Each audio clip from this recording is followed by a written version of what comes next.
Hello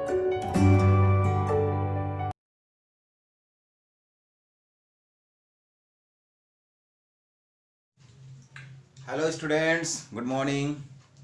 How are you? I hope you must be fine. So our second chapter from NCERT book is completed. A lot of students asked me so many problems, so many questions, and I tried my best to solve them, seeing my schedule. Now other students are also actually instructed to ask questions related to second chapter. On Monday, possibly we will discuss each and every question of the given assignments.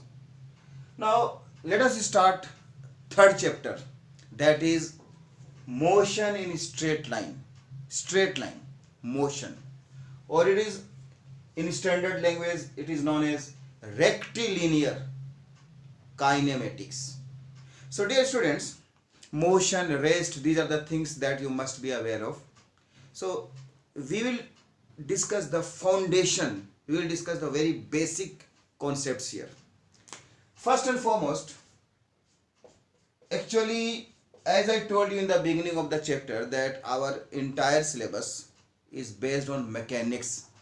I have already told you. And in mechanics, the three basic quantities are, yes, length, mass and time, LMT. And on the basis of LMT, we have memorized so many dimensional formula.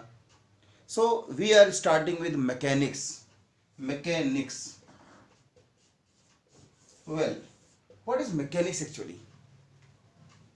There are two things around us. Some things are not visible to us, they are microscopic, quite small, and some things are quite visible to us, like mobile I am seeing, fan, AC, pillow, bag, duster, marker, etc. So these are the material objects, these are the macroscopic objects. So mechanics is the study of motion of macroscopic objects.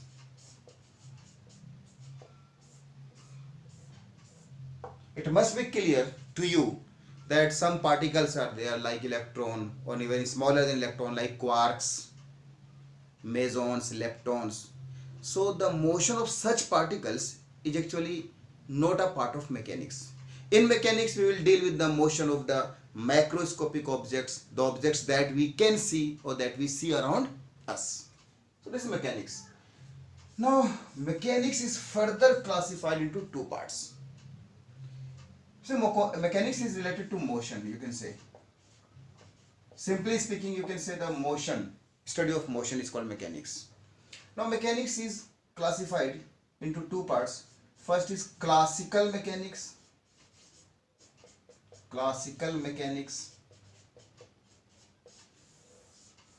and the other is quantum mechanics.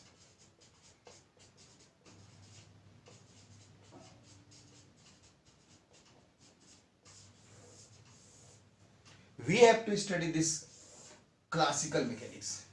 This is the old mechanics. It was developed by the two central names. The two central names are Newton and Galileo. However, other scientists are also associated, but I am talking about the two major scientists, Newton and Galileo. And here it was developed in, actually you can say, 20th century. And it is the oldest one. Classical means, you can say, classical music means the base of all music. So this classical mechanics is the base of all other. So this is quantum mechanics. Here we study about the objects that are moving with velocity comparable to the velocity of light. Means very high speed. And the size here will be very small, 10 to the power minus 9 meter. Less than this, you can say 1 nanometer. So means particles. And here speed is very less than the speed of light, like the speed of train, speed of car, your speed of an athlete, speed of air, speed of water. So the speed that is very less than the speed of light will be a part of classical mechanics, and here size will be very large than 10 to the power minus 9 meter. It's larger than 10 to the power minus 9 meter, which we can see, which we can observe. So dear students, let us go into the depth of mechanics, means classification of mechanics. Broadly, mechanics is divided into two parts: classical mechanics and quantum mechanics. For our 11th class, classical mechanics will be there in our syllabus. Quantum mechanics is the special branch of mechanics that deals with the speed comparable to the speed of light, means very large speed, and it deals with the objects which are quite small, less than nanometer. So dear students, this will be studied in higher physics. In our 11th class, we have to focus on classical mechanics, and classical mechanics is further divided into two parts. One is statics, and the other is kinetics. Quite simple. S means study and static means rest. Suppose this duster is obviously is at rest. So what are the causes that is making the duster to be at rest? What are the forces acting on it? Why is it at rest? So the study of object at rest is called statics. At rest. Look at this tab.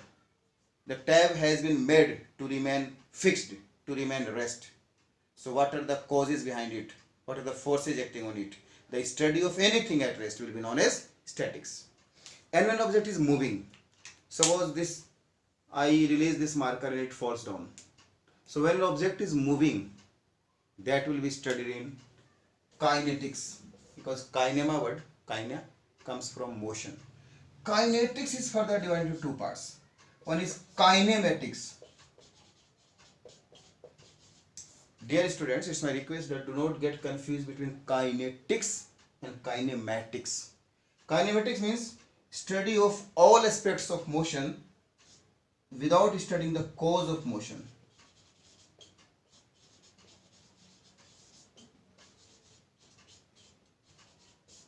Our study will begin with actually kinematics. We will start kinematics just after this. So in kinematics, what we will study? We will study everything about motion except the cause of motion. Suppose you are studying the kinematics of falling of marker. Then you will like to know what is the time taken, what is the speed with which it is falling, what is the acceleration, etc., etc. But we will not try to know the cause of motion. And the other is dynamics. Dynamics. Yes, it is the part of kinetics, or you can say it is a part of mechanics, which deals with the cause of motion. Now suppose you are studying the dynamics of this falling body, then you would like to know what is the force acting on that, why it is falling down, why is it not going up, why it is not remaining at rest. So why and what is the cause, such thing will be studied in dynamics.